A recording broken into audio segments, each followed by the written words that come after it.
The anti-Trump forces in the media are pretending to be really distraught about yesterday's resignation of Secretary of Defense Jim Mattis.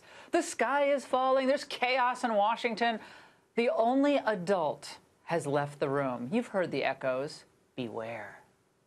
A political earthquake is rolling through Washington as the Trump administration sinks further into chaos. There are no more grown-ups in the room. And you have America, Mika, in retreat across the globe, and the most extraordinary resignation in modern American history, certainly in the past 40 years. The Democrats on the Hill, who for 10 years were demanding our troops come home from Iraq, they now sound like they went to the Paul Wolfowitz School of Foreign Policy. I think this will be considered one of the worst foreign policy blunders of this century, certainly of this century today. No, who knows why the president is making this decision today. The way that he did it is totally ham-handed, and it does make the country weaker. A decision made in a cavalier fashion in terms of our allies in the fight against terrorism, a decision that is dangerous. I'm thoroughly confused now. Didn't they elect Obama not once but twice, in part based on his pledge to bring the troops home? Over the last decade, we have spent $1 trillion on war at a time of rising debt and hard economic times. Now we must invest in America's greatest resource, our people. We must unleash innovation that creates new jobs and industries while living within our means. America, it is time to focus on nation building here at home. Oh, I want to stand up and cheer. In fact, at one point in 2011, Pelosi and other top Democrats were criticizing Obama for the slow pace of his troop withdrawal. Many of us would like to see this go faster than the path that was laid out. However, it may. And with the proper progress, whether it's on the civilian side, on the governance side, on the anti-corruption side, it may well be that we can have a quicker drawdown. She's very impatient for the drawdown there. But when Donald Trump is president, all the old principles of the Democrat Party, they fly out the window. Now, further, I think it's wise to focus on the substance in Mattis's letter, where he claimed, for instance, our strength as a nation is inextricably linked to the strength of our unique and comprehensive system of alliances and partnerships.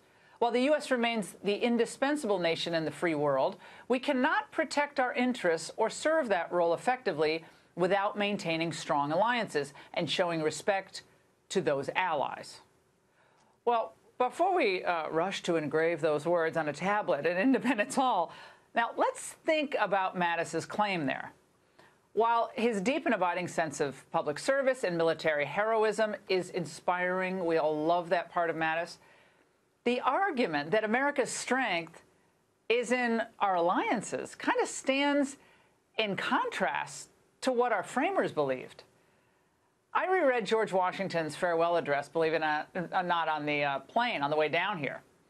And all Americans should read it, I think, at least a few times a year. It's stunningly beautiful, it's wise, it's humble, and in many ways it's prophetic. Now, Mattis is a guy who himself is steeped in military history. He knows that Washington warned against entanglements abroad that would ultimately put our nation at home at risk, and it wouldn't end up safeguarding the country's fragile independence. He said the following: "It is our true policy to steer clear of permanent alliance with any portion of the foreign world." Wow, it's hard to take that in now, right? That's what Washington said. But remember, Thomas Jefferson echoed the same sentiment in his own inaugural message. He said, "Peace, commerce, and honest friendship with all nations, entangling alliances with none." Washington also warned us to, quote, avoid the necessity of those overgrown military establishments, which, under any form of government, are inauspicious to liberty and which are to be rewarded as particularly hostile to Republican liberty.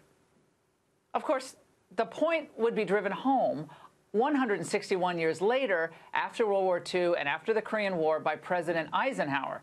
In his own farewell address, he said, "We must guard against the acquisition of unwarranted influence, whether sought or unsought, by the military-industrial complex. Now, I'm not here tonight to say we shouldn't work with other countries. Of course we do, and we should. And we should live up to our commitment to help our allies.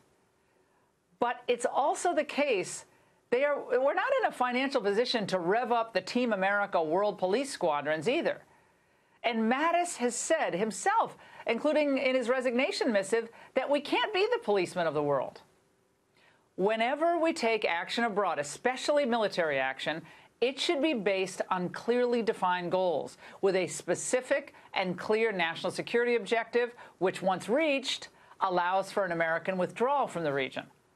The argument from so many of the Bush Republican types is, well, we can't pull our troops out because then chaos will ensue. Well, by that thinking, we'll never leave anywhere we deploy because chaos is always a possibility, especially in tumultuous places like the Middle East. My friends, Donald Trump's foreign policy is based in principled realism, not endless interventionism. We have no pressing national security interest in Syria now. We fulfilled our objective. We smashed ISIS, a success that the administration shares with General Mattis.